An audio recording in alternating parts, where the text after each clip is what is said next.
Zdravím všetkých, týmto by som vás chcel pozvať na Grape, ktorý by sa mal konať tento rok znova v Trenčíne 14. až 16. augusta. Grape je pre mňa každý rok taká tá veľká akcia, dovolím si to tak tvrdiť. Je to teda jeden z 5 najväčších festivalov, ktorý máme na Slovensku, aspoň teda mňa osobne príde medzi tými najvýraznejšími, čo je teda Hip Hop žije, Pohoda, Love Stream, Grape a Uprising.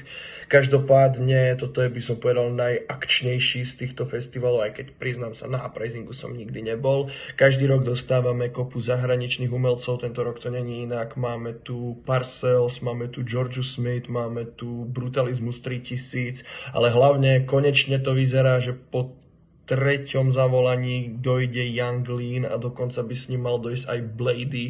Popravde týchto dvoch chlapov nepoznám, nepočúvam ich hudbu, iba tak ako veľmi zbežne. Od toho Leana poznám taký jeden song, od toho Bladyho som podľa mňa ani celú pesničku nepočul. Tak som zvedavý, čo majú chlapi ponúknuť. Samozrejme je tu aj kopa našich lokálnych umelcov. Máme tu Karla s Hasanom, máme tu Steina so Simi Living Lifeom, je tu aj Porsche Boy s Venom, máme tu na veľkom stage Saula, máme tu na špeciálnom stage Gleba. Na to som veľmi zvedavý, lebo to bude nejaká special show.